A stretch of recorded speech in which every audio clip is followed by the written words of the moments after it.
अपने संतों को लेने के लिए शीघ्र आने वाला प्रभु यीशु मसीह का पवित्र नाम में सबको सलाम। प्रभु का अनुग्रह आपके साथ बने रहे। दिव्य वचन की सेवकाई में आपका स्वागत है। अपने मार्ग की चिंता यहोवा पर छोड़ने वाले भक्तों के जीवन में प्रभु कैसे कार्य करता है, उस विषय में हम देख रहे थे। दाऊद एक गडरिया होते हुए प्रभु का अभिषेक उनको राज सिंहासन पर बिठाया, लेकिन लंबी दूरी तय करके आने वाले मार्ग इतना सुहाना नहीं था।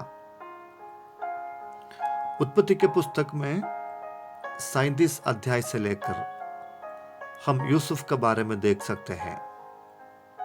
एक 17 साल के नौजवान परमेश्वर की आवाज को सुना, यानी कि परमेश्वर दर्शन से उससे बातें किया। जीवन में बड़ी आशाएं उसकी छोटे उम्र में परमेश्वर दिया और वो ईमानदार सीधा साधा लड़का उस सपनों को अपने प्रियजनों को बताया। उस सपना उनको औरों से अलग किया, अर्थात दूर कर दिया गया। आज मुझे सुनने वाले मित्रों, आपके जीवन में प्रभु का दर्शन के कारण, आपके ऊपर उंडला गया अभिषेक के कारण, परमेश्वर की सेवकाई के कारण प्रियजनों से अलग रहना पड़ रहा है, या लोग आपको दरकिनारे कर रहे हैं, तो चिंता मत कीजिए, निराश ना होए। परमेश्वर की आत्मा आपको एक ऊंचाई पर पहुंच जाने की तैयारी में है। उत्पत्ति के पुस्तक 37 अध्याय से लेकर 41 अध्याय तक का यूसुफ का मार्ग बहुत दुख भरा था। 37 अध्याय के 8 में एक बड़ा सवाल उनसे पूछा गया। वो ये था, क्या तू सचमुच में हमारे ऊपर राज करेगा? जंगल के गड्ढे में से उसका सिंहासन का नक्शा तैयार हो रहा था। वहां से मिद्यानी व्यापारियों के हाथों में, वहां से गुलामों को बेचने और खरीदने वाले बाजार में। हाँ यूसुफ, तुम्हारे सिंहासन का निर्माण प्रगति पर है। जो तुमने देखा, विश्वास किया, वो पूरा होने पर है। हम में से अधिकतर लोग जीवन में कठिनाइयां और परीक्षाएं नहीं चाहते हैं, क्योंकि उसके बीच में से होकर जाना सरल नहीं होता है।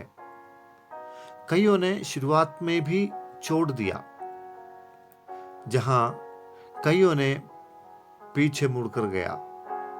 कुछ लोग और कोई रास्ता नहीं होने के कारण एक प्रकार से जेल रहा है, लेकिन एक न्यूनतम मात्रा के लोग बड़ी आशा और आनंद के साथ अपने मार्गों के कष्टों को सह रहा है, यही विश्वास के साथ कि प्रभु एक उत्तम योजना उनके लिए तैयार कर रहा है। पोतीफर के घर के सुविधा और उसकी पत्नी की सुंदरता यूसुफ को सिंहासन से रोक नहीं सका।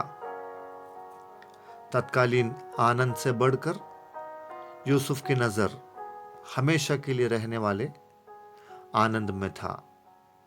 चाहे वो थोड़ा विलंब लगे, लेकिन उसको वो काफी था।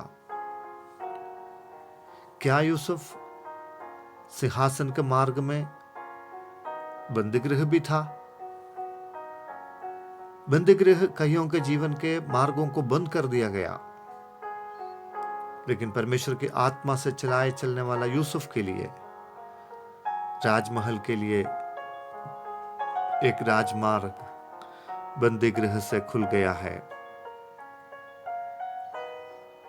अपने माँ बाप और भाइयों ने नहीं पहचानने वाला एक बात राजा पहचान लिया। 41 अध्याय 38 में फिरौन कह रहा है, क्या हमको ऐसा पुरुष जैसा यह है जिसमें परमेश्वर का आत्मा रहता है मिल सकता है? प्रियो, जो पवित्र आत्मा से चलाए चलते हैं वो जरूर परमेश्वर की योजना पर पहुंचेगा। जब यूसुफ अपने मुकाम में पहुंचा, ऐसा कह रहे हैं, परमेश्वर ने मेरा सारा क्लेश भुला दिया। प्रभु इन वचनों के द्वारा आपको आशीष देवे।